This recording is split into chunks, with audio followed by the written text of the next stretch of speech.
मागच्या वर्षी डिसेंबरच्या सुमारास नारायणगाव शिवारामध्ये दत्ता रोडे पाटील यांच्या आंब्याच्या बागेमध्ये आपण एक ट्रीटमेंट घेतली होती आणि ट्रीटमेंटचा उद्देश होता की बहार व्यवस्थित घेणं आणि फळसंख्या वाढवणं.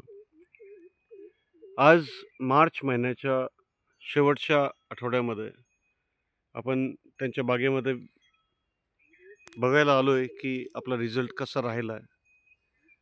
तर योगेश मस्के सर त्यांच्यासोबत चर्चा करतील. जो बाग मागच्या वर्षी त्यांनी 1.5 लाखाच्या आसपास विकला, तर यावर्षी त्यांचं काय उत्पन्न निघू शकतं याच्यावर सुद्धा आपण चर्चा करूयात आणि त्यांचं मनोगत जाणून घेऊयात. राम राम. राम राम. राम राम दत्त. नमस्कार शेतकरी मित्रांनो. दत्त भाऊ, काय वाटतं बागेत आता बघून?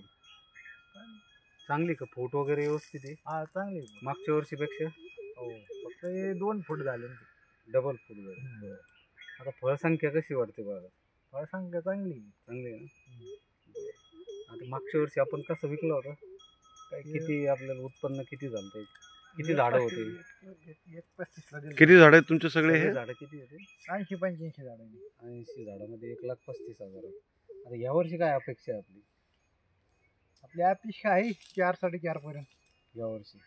एवढा माल दिसतोय तुम्हाला? अंदाज येतोय? आहे ना माल आहे ना सर. तुम्हाला काय वाटतं याबाबतीत? आहे, बिलकुल आहे ना. एका झाडावरती भरपूर माल. आता सध्या 80 झाडात तुम्हाला काय अंदाज वाटतो? एका झाडावर किती माल निघू शकतो?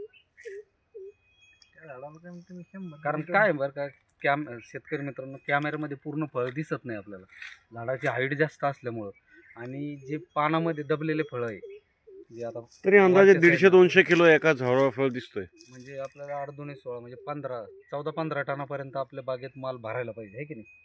बरोबर आहे का? 10 टनाच्या वरतीच 14-15 टन. जर 80 झाडं आपण पकडले तर 150-200चं ॲव्हरेज जरी पकडलं आपण, तर 12-13 टन आपल्याला माल यावर्षी व्हायला पाहिजे. आपण काय ट्रीटमेंट केली होती? नाही आता फळ साईज वाढवण्यासाठी आपण काय करू लागलो याला? अगोदर आपण ट्रीटमेंटमध्ये जे रेस्टिंगमध्ये जे स्प्रे पाहिजे होते, जे काडी मॅच्युरिटीसाठी, तरी पण आपलं थोडं लेट बाग भेटल्यामुळे लेट नियोजन झालं.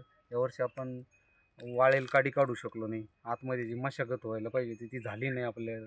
त्याचसोबत यांनी जे मोसंबीची बाग लावलेली मध्ये, त्याच्यामुळं पण झाडं थोडंसं गर्दी झालेली झाडात, त्याच्यामुळं थोडंसं गळीचं वगैरे प्रमाण वाढून गेलं. नाही तर अजून आपल्याला जास्त बहार फुटलेलं दिसलं असतं. याचसोबत आपण जे ट्रीटमेंट घेतले, सुरुवातीचे 2 स्प्रे घेतले आपण, त्याच्यामध्ये आपण काडी मॅच्युरिटी केली, काडीमध्ये ताकद आणली, त्याच्यामुळं फूट चांगली निघली आणि त्या फुटीमुळं किंवा त्या काडीमध्ये ताकद राहिल्यामुळे पुढं गळ कमी झाली आणि त्याच्यामुळे फळाची संख्या वाढून गेली. त्याचसोबत आता जे आपण मध्ये एक स्प्रे घेतला होता, कारण संजीवकाची गळ असताना आपण जो स्प्रे दिला होता, जसं मोसंबी गुंडी गळामध्ये आपण स्प्रे वापरला, तसंच आंब्या बहारात सुद्धा आंब्यामध्ये आपण तो गुंडी गळीसाठी स्प्रे वापरला होता. त्याच्यामध्ये आपण युरिया, त्याचसोबत आपण युरिया दिलं होतं, 22-3 दिलं होतं आणि हे प्लॅनोफिक्स आणि बरोबर एवढंच दिलं होतं आपण 13-0-45 सोबत. त्यावेळेत आपली ती गळ थांबली होती. आणि आता जे राहिला विषय आता आपल्या साईजसाठी, कारण काही व्यापारी वर्ग येऊन जातो आहे, बाग बघून जातो आहे, एक अंदाजी मागतायत व्यापारी त्यांच्या पद्धतीनं. परंतु जी आपले शेतकरी दत्ता भाऊ रोडे यांची जी काही डिमांड आहे, समजा 4-4.5 लाख रुपये व्हायला पाहिजे, त्या पद्धतीत आपल्याला साईज क्वालिटी आणणं गरजेचं आहे. तर त्यासाठी आपण आता ड्रीपमधून त्याला पिकअप ॲग्रोटोन आणि जादू हे आपण रिंगण करून म्हणा, किंवा याच्यासोबत आपण 13-0-45 किंवा 12-61 या दोन्ही ग्रेडपैकी कुठलंही ड्रीपमधून आपण पाण्यासोबत देणार आहे, जेणेकरून 15 दिवसानंतर आपल्याला बऱ्यापैकी साईज वाटेल. आता जी व्हिडिओत आपण बघतायत, एक ॲव्हरेजली आपलं 100-150 ग्रामपर्यंत फळ झालेलं आहे. तर याची साईज आपल्याला 250-300 ग्रामपर्यंत न्यायची. तर या साईजसाठी आपल्याला आता ड्रीपमधून पुढची ट्रीटमेंट करायची आहे.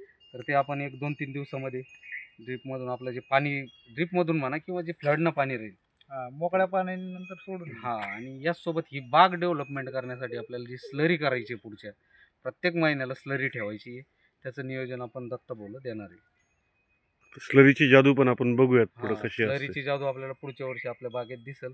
की झाडाचं जे आपलं म्हणजे झाडं काही उठायला लागली, झाडात थोडंसं कमजोरपणा दिसतोय, या अनेक गोष्टी त्या आपण आपल्या स्लरीतून आणि ट्रीटमेंटमधून भरून काढू आणि ही बाग अजून चांगल्या पद्धतीत डेव्हलप करण्याचा प्रयत्न करू.